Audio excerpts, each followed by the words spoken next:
Namaste and good morning, everyone. Let's start our Thursday class with the prayers. Om Guru Brahma Guru Vishnu Guru Devo Maheshwaraha Guru Sakshat Parbrahma Tasmai Shri Guruve Namaha. Om Bhu Bhavaswaha Tat Savitra Varenayam Bhargo Devasya Dhimahi Dhiyo Yo Nah Prachodayat Asto Ma Satgamya Tamso Ma Jyotirgamya Mrityurma Amritam Gamya ओम सहना भवतु सहना भुनक्तु सवीर्यं करवावहै तेजस्विनावधीतमस्तु मा विद्विषावहै ओम शांति शांति शांति So we are trying to understand this beautiful Upanishad, Shvetashvatra Upanishad. We are on chapter 2, where this Rishi is giving us the techniques of meditation and telling us the importance of meditation and even the benefits of meditation. So we are going to start the class with verse number 13.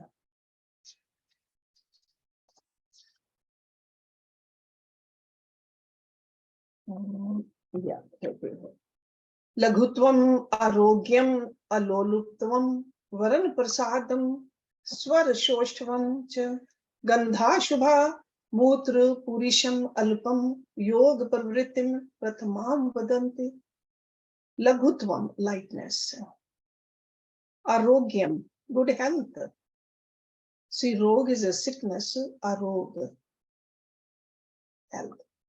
Alolutvam, non-greed, like no knowledge.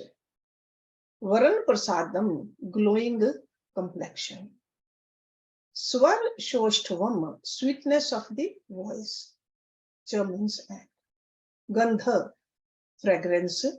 Shubh, sweet, pure. Mutra purisham, urine and feces. Alpam, scanty. Yog parvritam, progress in yoga. Prathamam, the first signs. Vadanti, say. That means they say. It is said that the first signs of progress in yoga are lightness, good health, non-greed, glowing complexion, sweetness of voice, sweet fragrance, and scanty output of urine and feces. So these are like a signposts. So 7 signs are indicative of the progress to the yoga practitioner. Much before his body is totally transformed, or body, or the transcendence of mind and the intellect also happens. So the first one he says, lightness, laghutvam. That means body feels light, ever fresh, ever active. And there's a lightness in the mind also, because heaviness of the mind is what, whenever the worries are there, anxieties are there, that's a heaviness.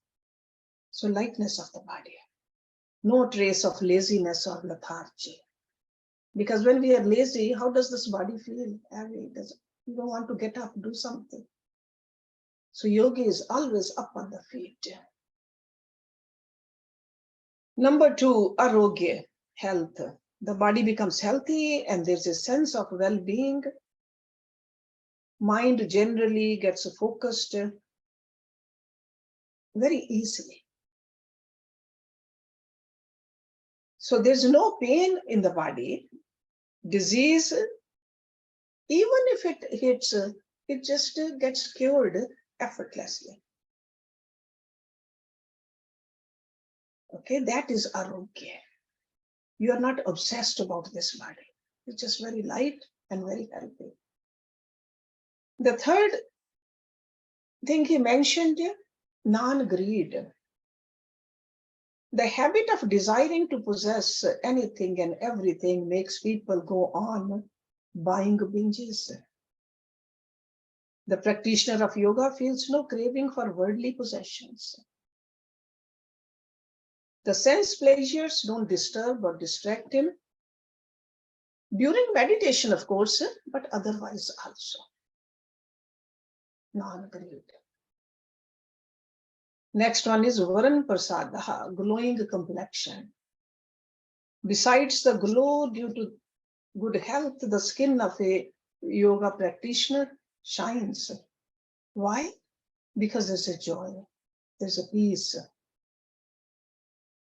and the beauty experienced within. Okay, that experience of that light of God. Sweetness of voice, swar shoshatam. It does not mean that a yoga practitioner will start singing sweetly, but the voice becomes sweet and attractive. The resonance of the voice is very attractive for the listener. Or even the words the yogi uses and the gestures, they are pleasing to the other person's ears. So because they are softly spoken, gently spoken, that's why there's a power in the words, which will kindle the joy, which will create a happy atmosphere where there's a love and peace for the listener. Shobhagandha, fragrance. It is said that a yogi is, you see, some kind of a fragrance is coming out of their body. Because if the body is healthy, mind is very peaceful. There's a fragrance, natural fragrance comes out of the body. Because we all know that there's a big difference between the odor of the body, the natural odor. The person who smokes, there will be odor. The person who drinks alcohol, or a person who eats meat, different kind of odor from the body comes. So yogi eats light food, vegetarian food, sattvic food. So that's why the odor is sweet also. It is said that the heavenly deities do not stay long on earth because they cannot stand the human odor, in general human odor. But the yogi's odor is sweet. So the body of the yogi does not bring out any bad odor, but emanates a fragrance. Many saints, actually, they have been known to emanate a fragrance like a sandalwood.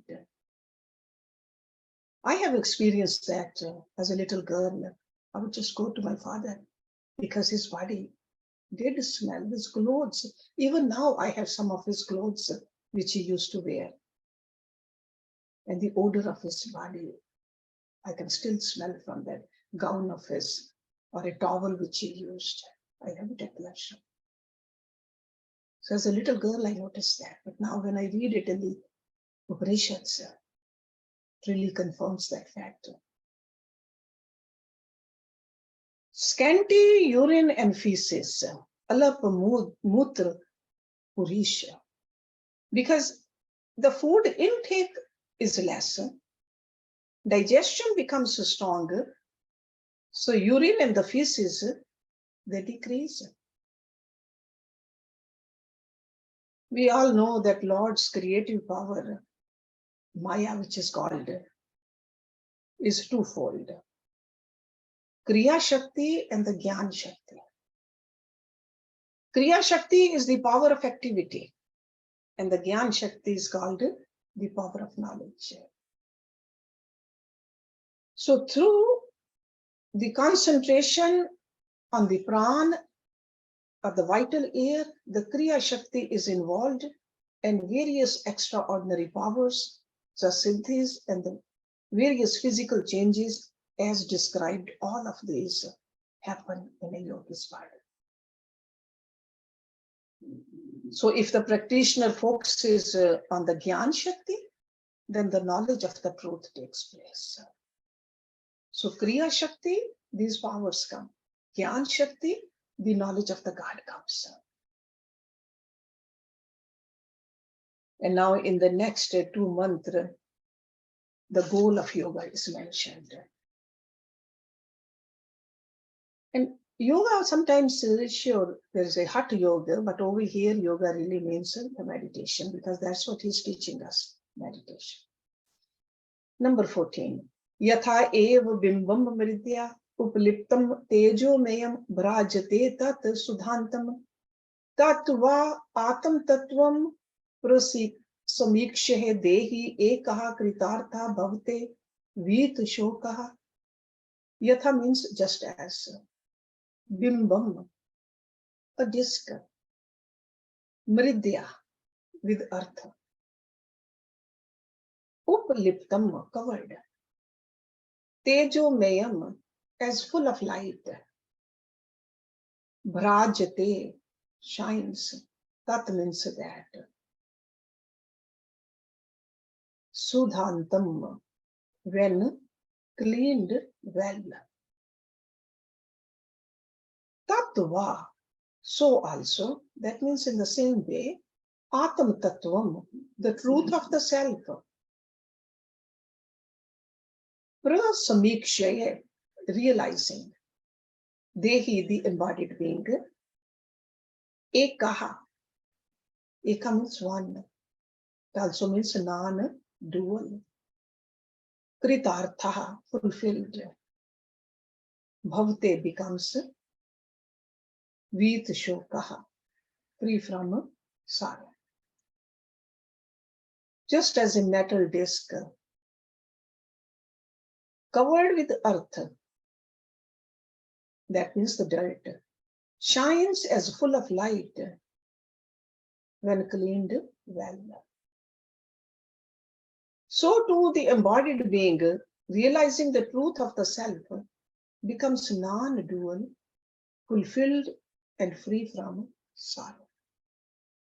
So this is the outcome of the meditation. That's why I said these two verses, the goal of a yoga is mentioned. So the next verse, continuation of this 14 is Yada atam tatven tu brahm tatvam deep upmen yuktaha prapakshet ajam dhruvam sarv tatvai vishuddham gyatva devam muchyate sarv pashay. Yada means when, atam tatven, as the self, like a atma, atam tatven. Tu means verily.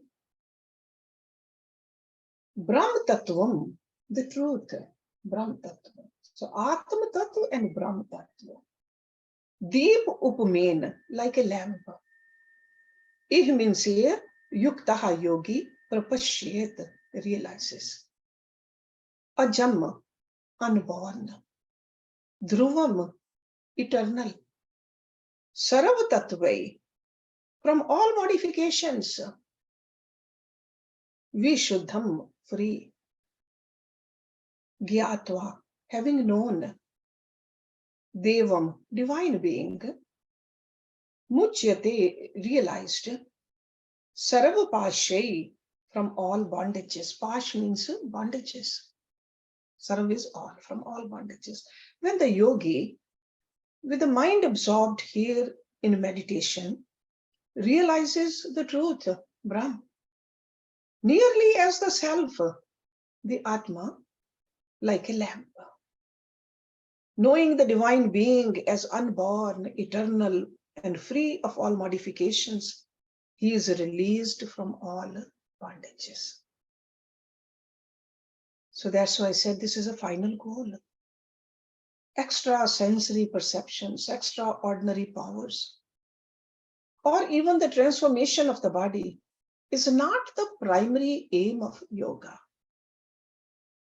So primary aim is not that make a complexion beautiful or a sweet smelling body or a healthy body. They are just the outcomes. They just come out.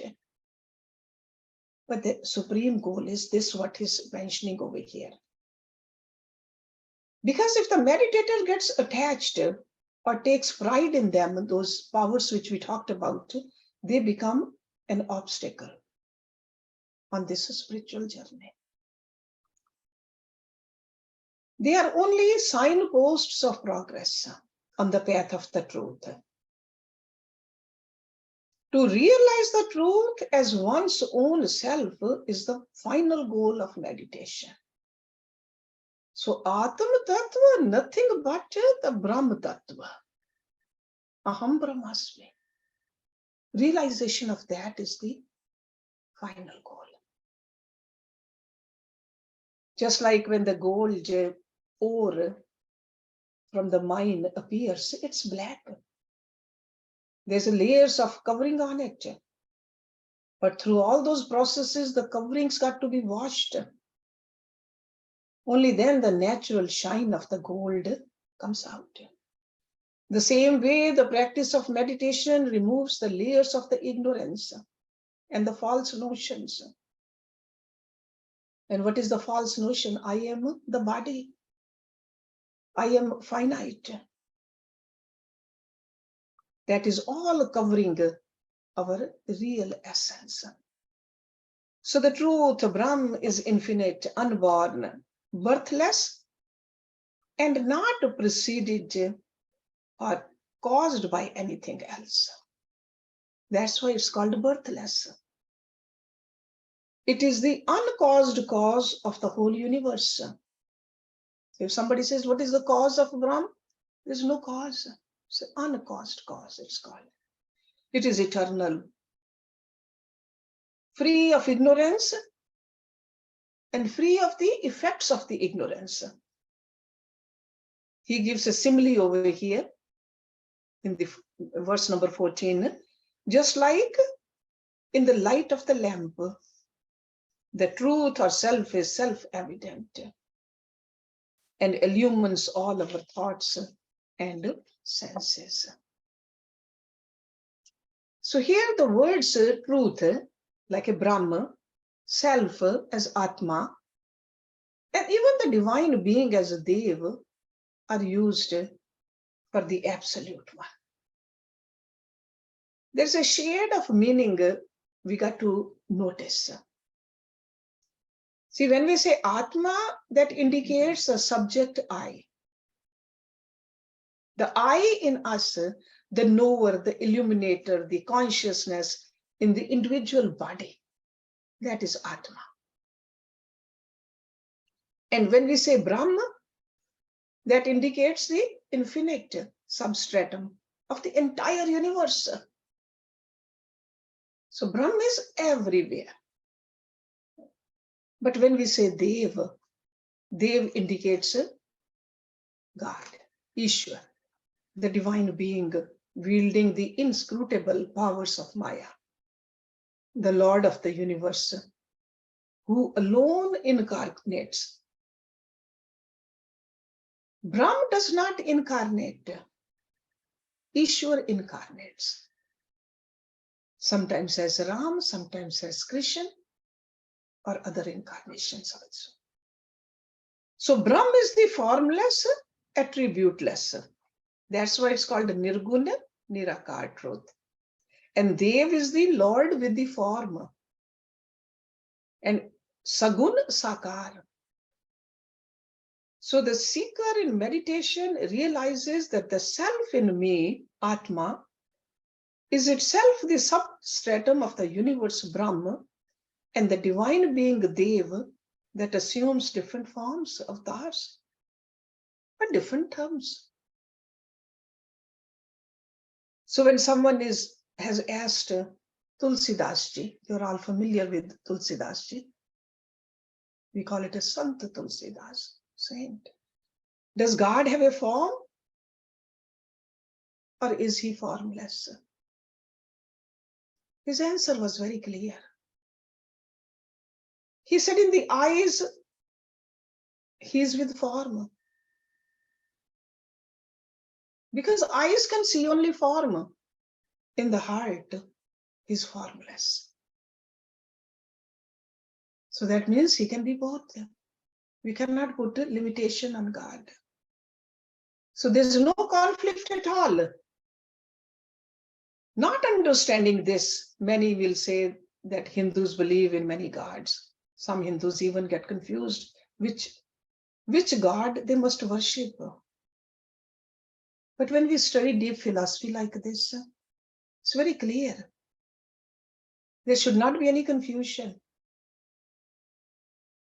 because God alone is. So what is the result from these verses? To realize this truth directly as our own self brings total fulfillment. Because there remains nothing more to be gained in life. So in the realization of truth, the seeker becomes free from all bondages and sorrows. That's what he mentioned in that towards the end of verse number 15. Muchyate sarva pashay. Because where do the sorrows come from? What are the bondages? We have created those. Because we are tied with the ropes of ignorance, countless desires, and then the attachments to the tree of life. And we make strenuous efforts for little fruits which are often elusive. Once we have the fruit in our hand, it loses its charm also. So self-knowledge frees us from all the bondages. So that's why the path of yoga is so important. Now we'll see in the next 2 months where the explanation of the eminent nature of the truth further given to us. Verse number 16, we'll do it again together, these two verses. Esha hi devaha pradishaha anusarvaha purvah jataha sa ugarbhe antah sa ev jata sa janishmayah pratyang janaha tishtati sarvato mukha mukha. Esha hi, this is verse number 16. Devaha, God. Pradishaha, the directions. Disha. Anu, the intermediate directions. Sarvaha, all. Purvaha, as the first. Hajataha, was born. Sa means he, U means again. Garbhe antaha, in the womb. Sa means he, Ev means verily, Jataha, the firstborn. Sa means he, Janishmaya, the one going to be born. Pratyang, within. Janaha, all beings. Tishtati, exists. Sarvato mukha mukha, one who has faces everywhere. This very God is in all the directions. And all the intermediate directions too. Okay. So in between also, not just in the north and the east and the south and the west, but in between also. So the very God is all the directions and all the intermediate directions. He was born as the first. He again exists in the womb. He verily is the one born. He is also the one going to be born. He exists in all beings. He has his faces everywhere. It's no place where God is not. There's nothing exists without God. Ya devaha agnyo, ya apsu, ya vishvam bhuvanam avivesh, ya oshadishu, ya vanaspatishu, tasmai devaya namaha namaha. Ya means one who, deva God, agnyo, in fire. Ya means one who, apsu, in water. Again, ya means one who, vishvam, entire bhuvanam, creation. Avivesh, entered. Ya oshadishu, one who in the herbs. Oshadi over here means the herbs. Ya one who vanaspatishu, in trees of vanaspati. Tasmai Devaya, to that God. Namaha Namah, salutations again and again.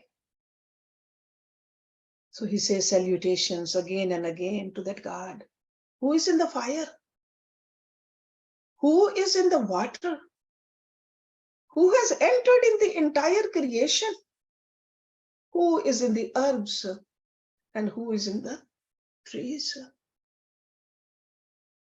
God is everywhere. Whether you call it a God or truth, it pervades in all the main directions. That's what he said in verse number 16, above and below. He alone is born as Brahma, the firstborn creator, the Father. We call it a Parampita. He alone is the Father who then assumes the form of the fetus in the womb also. A pregnant woman must understand that the divine being is in her womb. It is the God alone who is born as the little baby, and he alone will be born again and again and in many forms in future also. Not only as a human child, but every species, puppies, kittens, calves, lion cubs, the young ones of all species, there's a divinity in all of them. That's why it's very easy to appreciate the God in them. So God is indeed the inner self of all beings. Since every face is his, he faces everywhere. So in that sense, Vishwatomukham. Not only is God within all, he is also outside as the fire element, pervading the entire universe of countless cosmoses. He alone is present in the entire plant and animal kingdom. In everything inert and sentient also. That is why the Hindus worship everything. Mountains, rivers, trees, plants, sun, moon, and also the stars. We understand that whatever is seen or heard of in the world, both inside and outside, is pervaded by God.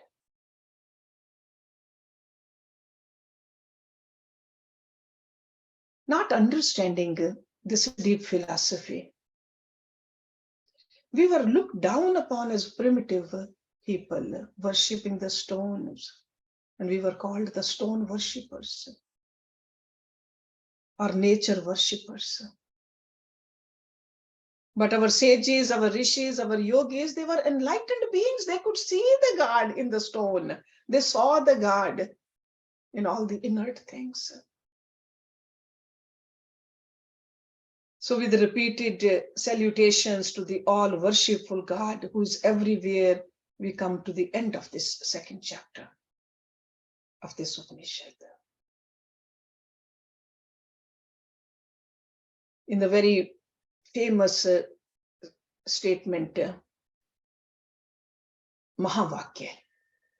You know, there are some Mahavakyas from the Upanishads. One of the Mahavakya is Tatutvam Asi.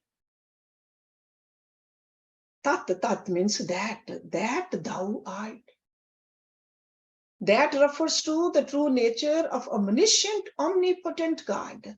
Thou refers to the true nature of the finite individual, you and me, and art refers to their essential oneness. Tattvam Asi. Mahavakya. So the first chapter we studied revealed the main theme of this Upanishad. And what is the main theme? That we need to realize this oneness.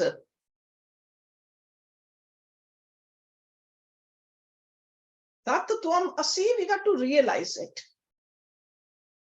In the second chapter, this great Rishi told us the meditation is the means to realize this. And now we'll see in the 3rd chapter, he elaborates on God and his true nature.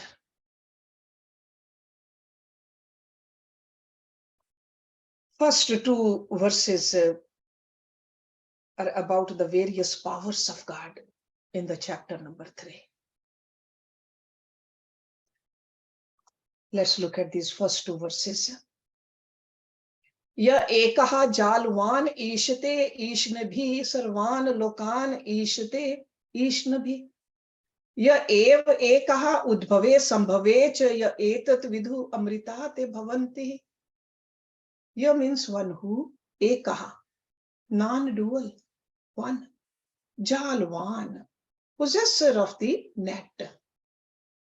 And over here, what does it mean? Maya, possessor of the Maya. Ishte, rules.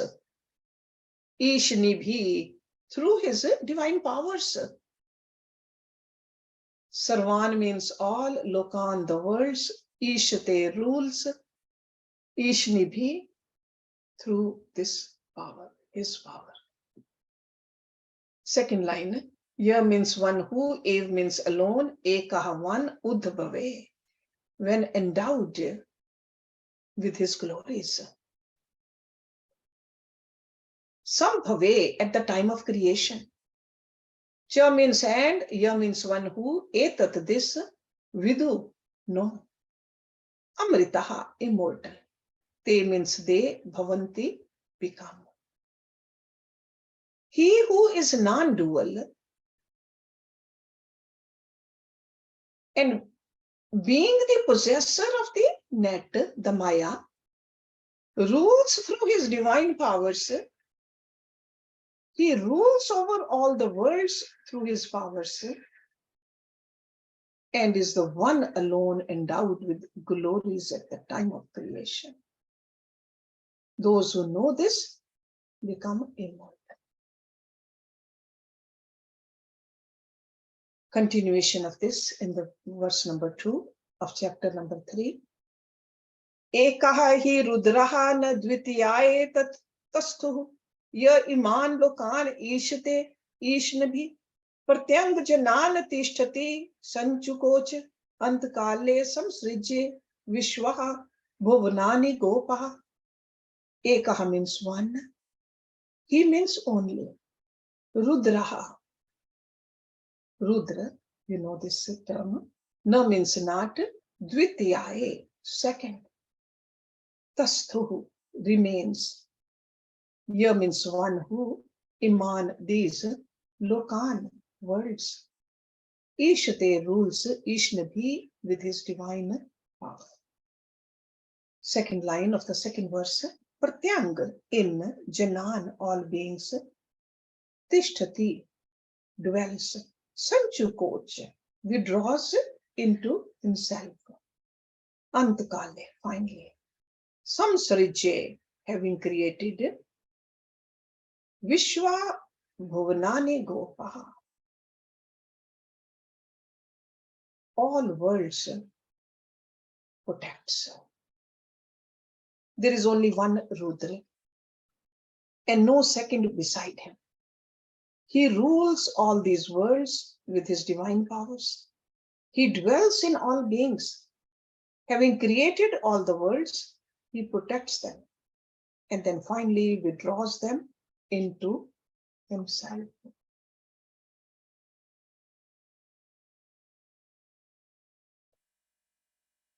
Ya eva ekaha. Ekaha devaha. God is one. This statement is repeated often in many mantras. In this Upanishad and also in all the Hindu scriptures actually. Unfortunately, the concept of many gods has become so deeply entrenched in the psyche of some people. Even after reading, listening, they don't understand it. They think there are many gods. Ekaha Deva, God is one. Got to remember that. God is infinite, and infinity can be only one. There cannot be two infinities, because all is included in infinity. Nothing can be added or subtracted from it. We know that. So all names, forms, qualities, powers, concepts are included, and they're all possible in God. So if it's only one, naturally, he has none to oppose him. There is no one equal to him. I mean, how can there be a greater than him? So those who know that one infinite God want nothing else. They live for the sake of God alone. Reminds me of Mirabai right now. What did she say? Mero to Girdhar Gopal dusro na koi. Girdhar Gopal, nobody else. If someone says they want something apart from the infinite God, they have not understood the God or the infinite. It also means that all that word God implies fits only one entity, God. And God wields Maya, Jalvan. That means he commands Maya, he holds Maya, he exercises Maya. Maya is his power. That's why he is called Maya Adhyaksha. God has infinite potential. He wields his inscrutable and infinite power of Maya, which is like a net. See, Jal. Because in this net, all of us are caught. That's why we are Maya Adhin. He is Maya Adhyaksha. Just like a fisherman spreads his fishing net far and wide. But he himself never gets caught in it. But the big fish can be. Even a small fish can be caught in that net. So the beings of the entire world seem enmeshed in the Maya's net. Only those who surrender to him are able to cross over this very evident and difficult to cross. Lord Krishna mentioned in verse number 14 in chapter number 7, the same thing. He says, Devi hayeshaha gunmai mam maya duratya. Mamev ye prapadyante mayam etam trantite. So God is like a magician, Mayavi, who casts his spell of magic, due to which we are unable to see him and remain engrossed in this illusory and fascinating world. But we can cross over this Maya with his blessings, with his grace. God the ruler. God controls his various powers, the power of creation, power of sustenance, and destruction of power to bless, reward, and punish. Anugraha, Nigraha. We too have those powers, but in a limited sense. Because we have a limited control. Because in essence, we are controlled by them. So at the individual level, there is the power to see, power to hear, power to smell, power to talk and walk, think, etc. Through these powers, the Lord rules over the entire universe and all the beings in it. Each cosmos, which is called Brahmand, consists of many worlds or realms of experience. These are called lokas. Bhu, Bhava, Swaha, Maha, Jana, Tapa, Satya, Atal, Vital, Sutal, Talatal, Mehital, Rasatal, Patal. These are all different realms, upper realms and the lower realms. But remember, there are countless cosmoses with countless loks. That's why it's called infinite. And the Lord is the ruler of all, the countless cosmoses of this universe, with countless beings. Anant Koti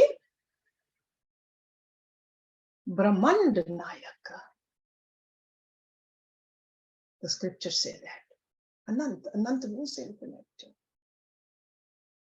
Each cosmos has its own in charges for production, maintenance, destruction, which we call Brahma, Vishnu, Mahesh. Through them, he creates, sustains, and destroys the world. So, who is the creator of the Brahma, Vishnu, Mahesh? Brahma. Brahm is one. So, his laws, the laws of nature, are infallible. Because of them, the wind blows, water flows, the planets and the stars and the galaxies revolve. The eyes see, the food gets digested, and all beings live. He is endowed with all glory, splendor, and majesty, which manifests in full through the creation, sambhava of this multifarious world.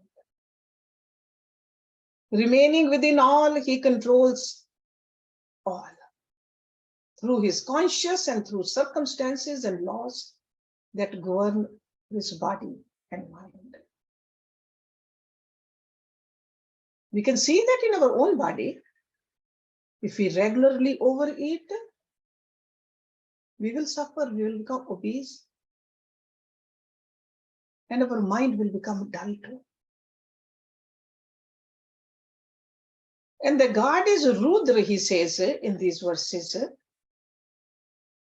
Because in the previous chapter, we learned that God is a Savitaha, the sun. Now he's calling God the Rudra. And the Rudra word has many meanings. Rudra. Rudra is another name of Shiv. And over here, Shiv means auspicious one. Shiv. Rudra is one who makes others cry. Rodhyati iti. That means God gives the results of our actions. Karam phaladata. It is God's law that we reap whatever we sow. We should not imagine a cruel God in heaven punishing the wicked. No, it's our own karam. But when the result is not good, sure, we cry. That's why he's called Rudra. Rudra is one who makes his devotees cry when their hearts are filled with the love for him also. When there's an immense love in our heart for God, the tears flow through our eyes. That's also Rudra. Rudra is one who removes the disease of transmigration, the sansar. Rudra. So there are many meanings of this term Rudra. God is immortal. Those who realize God as their own inner self also become immortal. Becoming immortal does not mean that we retain our body and do not die. That is like a very wrong meaning of Amritam. It means to know the truth, God, self, to be beyond time and change. That's immortal. Its practical implication is to become free from fear of change and death. Because immortality brings fearlessness, which is in Bhagavad Gita also said, abhyam. Abhyam. It also means that the realized one manifests the Lord's immortal and divine powers in his life. Next week, starting from verse number 3 of this chapter number 3, we'll see the cosmic form of God, which is briefly described. So let's end our class here today. Om Purnamada Purnamidam Purnat Purnamudachyate Purnasya Purnamadaya Purnameva Vishishyate. Om Shanti Shanti Shanti Om. Thank you very much.